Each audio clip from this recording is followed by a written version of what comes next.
Tonight on CBC Vancouver News. They keep coming here. I guess the virus is going to stick around longer. The people keep coming here, so they should really stay home for a while. Don't travel. Are people listening to BC health officials this holiday weekend? Also, pharmacy students were being paid significantly less compared to their healthcare allies. they're giving people the jab. Now they want a fair shot.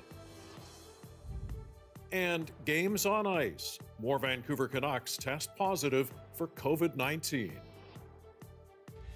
This is CBC Vancouver News.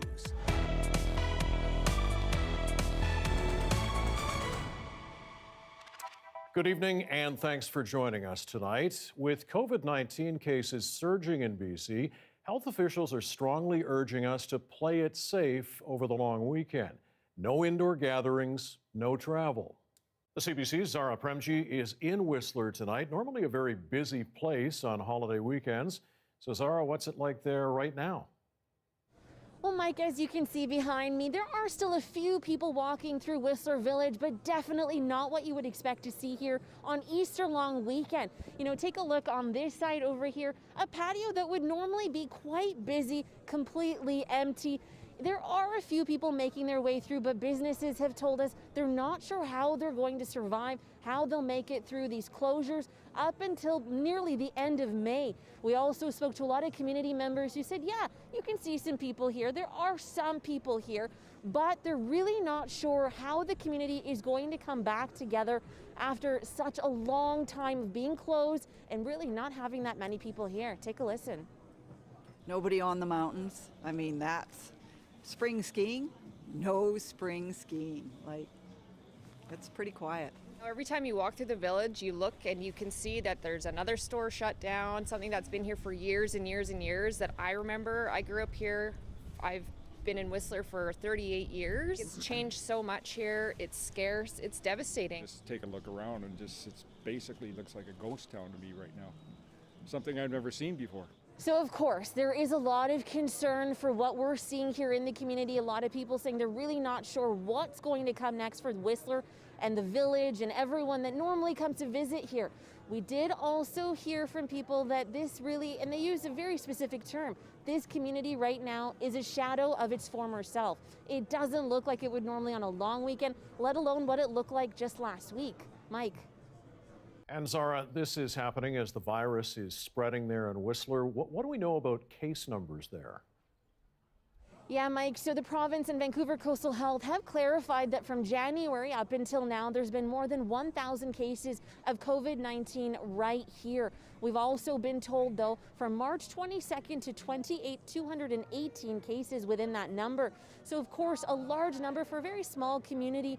And there is concern about a cluster, the P1 variant, that is linked back to Brazil. So there have been some clusters popping up from there. And Dr. Bonnie Henry did say earlier this week that they are investigating that and how it may be spreading throughout the province in different areas. So a lot of concern for the people living here who say, you know what, this is my home, this is where I walk down. But I am concerned. There is a variant making its way through our community. There is COVID making its way through the community. And they have a simple message for those who are wanting to come visit Whistler. And if you're not from here, don't come here kind of thing. You know, we got to stay in our communities. Having people come that really don't belong here to party and have fun really puts the locals at risk. Be cautious and respect everybody else. We all want this to end. So, Mike, of course, closure signs are going to remain here. This is really going to remain this scene up until May 21st at the earliest, when Whistler is hoping to open up for the summer season. So for now, this is what it's going to look like here at Whistler. There will be people walking through, but again, a shadow of its former self. Mike. All right, Zara Premji reporting from Whistler tonight. Thanks. Many of the people handling COVID-19 vaccinations in BC are pharmacy students, but they say they're not getting a fair shot when it comes to what they're being paid. As Eva Yuguen-Senge reports tonight, they want their value as frontline workers to be recognized. Like with all healthcare students, we're really excited to join this team and to put our clinical and technical skills to help immunize against COVID. I think the problem here is about inequity. Third and fourth year pharmacy students were excited when Vancouver Coastal Health said they'd be hired to give COVID-19 shots. but that quickly turned to frustration. Despite all healthcare students having the same injection training, skill sets, and competencies with providing immunizations, pharmacy students were being paid significantly less compared to their healthcare allies. While medical and nursing students are being paid more than $28 an hour, the hourly rate for pharmacy students is only $19.70. Pharmacy students are not being really recognized as equivalent as the other healthcare professionals out there, even though we've been on the front lines throughout this pandemic this whole time. UBC students asked Vancouver Coastal to address the pay gap, but were told the higher wages could not be matched. Empathetic for these students. Obviously these students they're on the front lines. They're administering COVID vaccines to people that really need them. Obviously, Vancouver Coastal Health really relies on these students for the care that they provide. Some BC pharmacists say the pay discrepancy is especially frustrating after they administered more than 1 million flu shots last year. Pharmacists were the profession that administered the most vaccines of any profession in British Columbia in that past year. So, we're a great resource to be utilized, and I hope the government sees that and starts utilizing us more in this pandemic. CBC News reached out to Fraser Health, who are responsible for pharmacy services in the Lower Mainland, but has not yet received an explanation for the pay gap. At the end of the day, we all want to do our part in helping serve the public and to ensure that we're able to support our community during this important time. The province launched immunizations in community pharmacies just days ago. Students are hoping the pay equity is addressed before more vaccine doses arrive. Eva Yuguen-Senge, CBC News, Vancouver. 5 more players on the Vancouver Canucks have tested positive for COVID-19. The NHL added Alex Edler, Zach McEwen, Braden Holtby, Quinn Hughes, and Antoine Roussel to the COVID-19 protocol list. Earlier this week, 2 players, Adam Gaudette and Travis Hamonic, and an unnamed coach tested positive. The NHL had already postponed 4 Canucks games. It seems likely more games may have to be postponed. And on this Good Friday, Canada begins another long weekend of frustration. Cases are climbing while more people try to secure their first shot of the vaccine. Makta Gabrasalasa has more on the COVID variants spreading here in BC and across the country. While these people lined up to get their vaccine shot, steps away, others squeezed in one last day on the patio. That's been taken away from us quite a few times. It's terrible. We know there is a virus, but I think sometimes it's a little bit too much. But doctors don't think so. With COVID hospitalizations rising, they say Ontario's latest moves don't match the dangers. The variants of concern have exploded in essential work communities, and really that is what's driving the pandemic in Toronto and Peel. In Quebec, lockdowns are now underway in 3 cities. The strict measures sparked by major COVID-19 outbreaks, including at a gym in Quebec City. Today, demands for stricter measures in Montreal. Since that these new variants are propagating with more efficiency, there are many more people among the young people that become infected. Variants are also hitting young people hard in BC. The province is days into a 3-week circuit breaker with more restrictions. Indoor dining and worship services have been suspended, but the chief worry is transmission in social networks.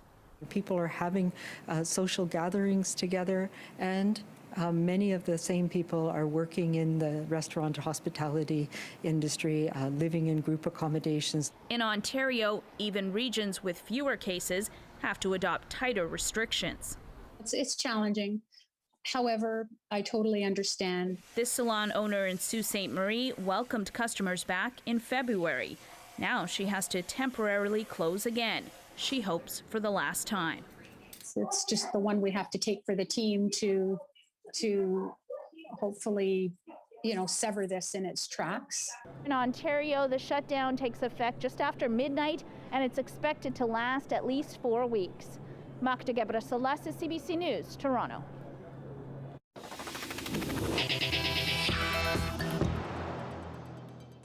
Metro Vancouver's real estate market is blistering hot. Sales and prices way up.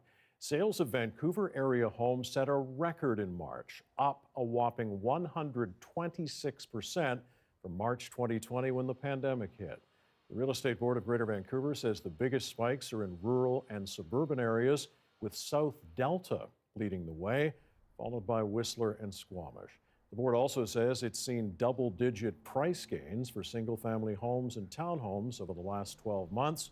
It says a recovering economy, historically low interest rates, and increased personal savings are driving the Vancouver market.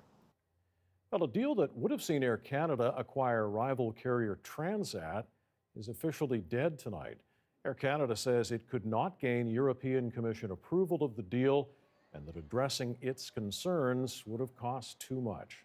The termination means Air Canada will now pay Transat a fee of $12.5 million. Well, 7 months after a devastating fire, the Westminster Pier Park has reopened. The rebuilt area of the park on the new Westminster waterfront includes a new playground and an entrance ramp at 6th Street. A deliberately set fire left the old creosote-soaked timbers underneath smoldering for nearly 2 weeks. The 49-year-old man is facing arson charges.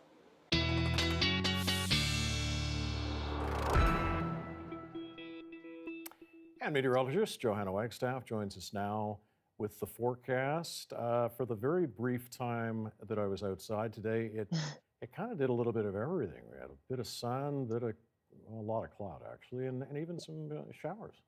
Yes, I was hoping I could pinpoint the time that you were outside based on what you said, but that could have been any time today. Yeah, Thank you. We've had it all day long. Let me start you off with the current temperatures. Those have been climbing pretty steadily.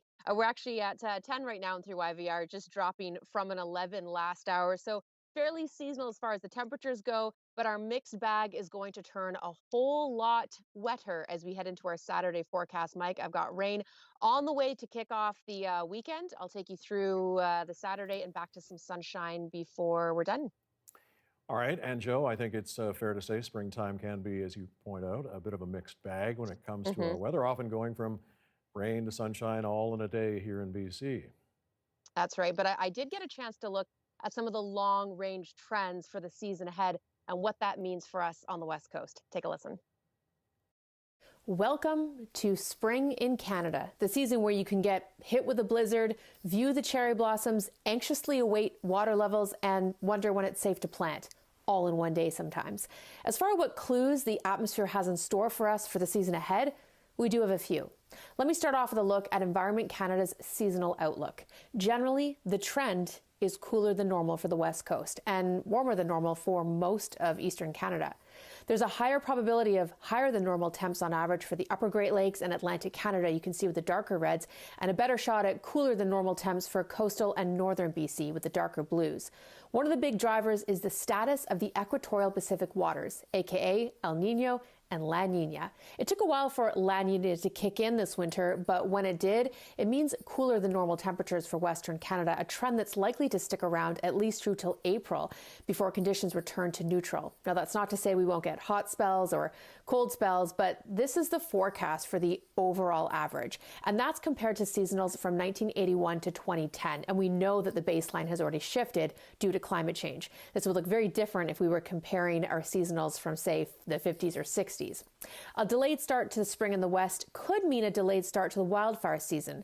But as we know, that can turn on a dime when summer heat kicks in. And although the West is dealing with at or above seasonal snowpack, that doesn't always translate to the kind of spring runoff we might see. Individual systems and quick warm-ups play a bigger role. All eyes will also be on the prairie drought situation because, speaking of precip, that's a much harder variable to forecast than temperature that far out. There are some hints at continued dry conditions for the prairies, a wetter spring for the south coast of BC, and a drier outlook for Atlantic Canada. And Ontario and Quebec are crossing their fingers that a normal outlook for precip will mean a lower flood risk. But again, these things can change quickly.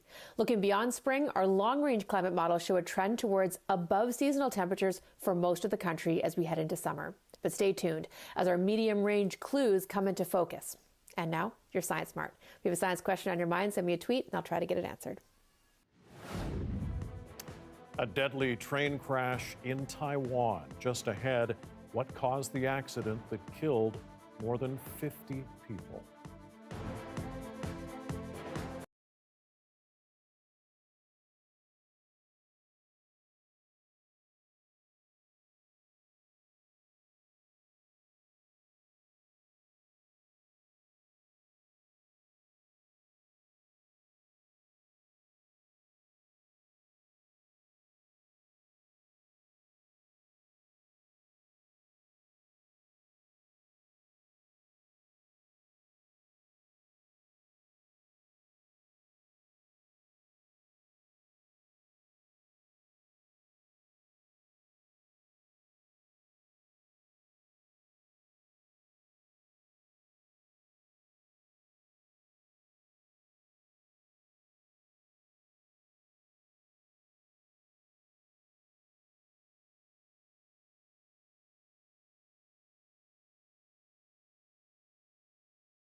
It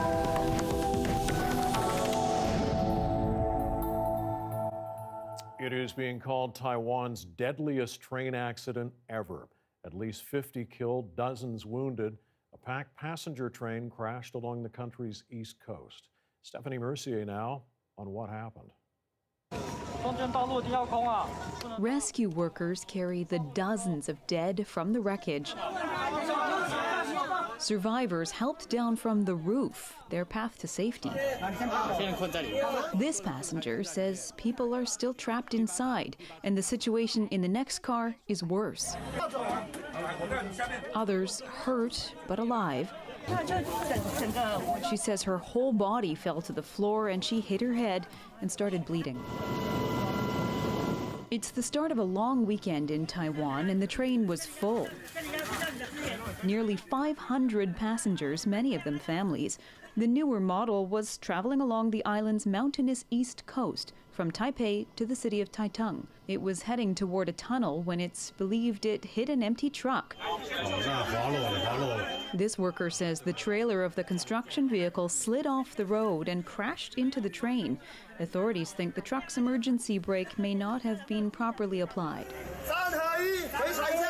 Complicating the rescue, part of the train continued into the tunnel and derailed. Officials earlier said all the passengers had been accounted for, but later a spokesperson said there may still be more bodies trapped. Volunteers set up an aid station to treat minor wounds and offer food and comfort. 3 years ago, 18 people were killed in another terrible crash in Taiwan. An express train derailed through a tight turn. The government has ordered an investigation into Friday's crash. Small comfort for families gathered at this morgue to grieve and to pray. Stephanie Mercier, CBC News, Vancouver. An officer is among 2 people dead in an apparent attack at the U.S. Capitol. The car slammed into a police barricade there. Katie Simpson has more on what we know about the violent incident. Still healing from the wounds of January 6th, the symbol of U.S. democracy again awash in police lights. First responders raced to the scene after the driver of this vehicle struck 2 officers at a Capitol Hill checkpoint and then rammed into a barricade. The suspect exited the vehicle with a knife in hand. The suspect did start lunging toward U.S. Capitol Police officers. That's when at least 1 officer opened fire, shooting the suspect who later died in hospital. He's been identified as 25-year-old Noah Green, an Indiana man previously unknown to authorities. It does not appear to be terrorism related, but obviously we'll continue to investigate to see if there's some type of nexus along those lines. The 2 injured officers were immediately rushed to hospital, but it would not be enough. It is with a very, very heavy heart that I announce one of our officers has succumbed to his injuries. That officer, William Evans, or Billy as his friends called him. He had been a member of the U.S. Capitol Police for 18 years. The second officer remains in hospital in stable condition. This has been an extremely difficult time for U.S. Capitol Police after the events of January 6th and now the events that have occurred here today. On January 6th, Officer Brian Sicknick was beaten by rioters and died of his injuries. 2 more officers died by suicide in the days and weeks that followed. Police today paid their respects to their fallen colleague as a procession left hospital carrying the remains of Officer Evans. Another devastating blow to this small policing community. Katie Simpson reporting from Washington, D.C. tonight. Well, day 5 of the Derek Chauvin trial in Minneapolis heard testimony from police officers on the use of force. One of those was veteran homicide investigator Lieutenant Richard Zimmerman. Have you ever, in all the years you've been working for the Minneapolis Police Department, been trained to kneel on the neck of someone who is handcuffed behind their back in a prone position? No, I haven't. If your knee is on a person's neck, that can kill him. The prosecution was aiming to undermine defense claims that Chauvin was correctly following his police training during the arrest of George Floyd. The trial resumes next week. Well, this is World Autism Awareness Day. Up next, we're going to hear from our Justin McElroy about how having autism shapes his work as CBC's Municipal Affairs reporter.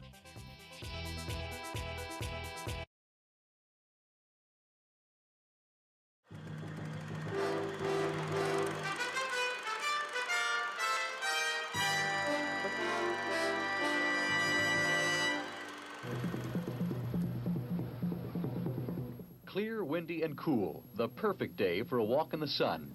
But judging by the size of the crowd, West Coast weather was not the main attraction. It would appear that a surprising number of people out here are taking the threat of nuclear war seriously. Organizers expected 15,000 people. Almost 30,000 showed up. Naturally, the full-time professional demonstrators were here, but so were labor unions by the dozen, church groups of every denomination, old people, young people, ethnic groups, women's groups. It was an incredibly diverse crowd.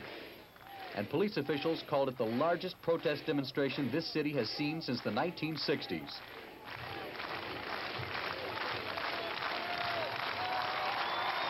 Some of the organizers here have spent years trying to get the public interested in nuclear disarmament. Dr. William Epstein, for example, is a Canadian consultant to the United Nations. I'll let you into a little secret. For 33 years, I've been officially involved in the struggle for disarmament, which means I've spent all my adult life as a failure. But the size and enthusiasm of this crowd makes Dr. Epstein and others like him more optimistic than they've been in a decade. Today is a great day for Vancouver, a great day for Canada. Dr. Epstein is gratified that someone is finally listening.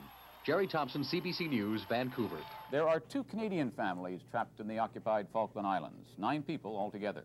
One family actually moved there because they thought the Falklands would be the safest place in the world if another global war broke out. Jerry Thompson talked to some of their old friends and neighbors back in Mission, British Columbia. Mission, British Columbia is about an hour's drive east of Vancouver. Barbara Curtis used to work on this chicken farm, grading eggs. Since she left for the Falkland Islands with her husband and 2 children, farm owner John Woods has been doing all the work himself. But he has received a letter from Barbara sent a few weeks ago. It says, John, well, I've got here in one piece. It's very quiet here, not much excitement. I like it so far. Evidently, it was Barbara Curtis's husband who insisted on moving to the Falklands. He was looking for a place to hide from World War III. He just figured that someday that there was going to be a World War III breakout and we'd all be wiped out. That was more or less his ideas. And he thought he could escape that in the Falkland Islands? Yes. Jim Curtis has not been sleeping well since his son Bill left for the Falklands, but he did get an encouraging telegram today. The telegram reads, Dear Dad, we are all alive. Jimmy and Annette are fine. Barb is expecting this September. John Wood is okay. RSVP, signed my son, Bill Curtis. Jerry Thompson, CBC News, Vancouver.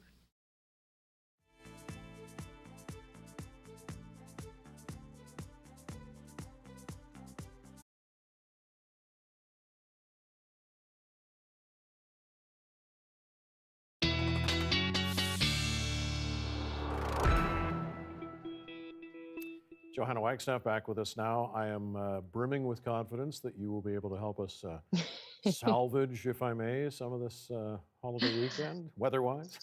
I've got you. Yeah, I've got something good as we head into the end of the weekend. Let me take you through the rainfall tomorrow, though.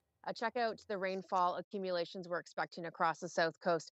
Just looking to see a general 5 to 15 millimeters, but it is going to be a bit of a washout Saturday, especially for the North Shore, Tri-Cities out towards the valley. We're expecting more towards that 10 plus millimeter range.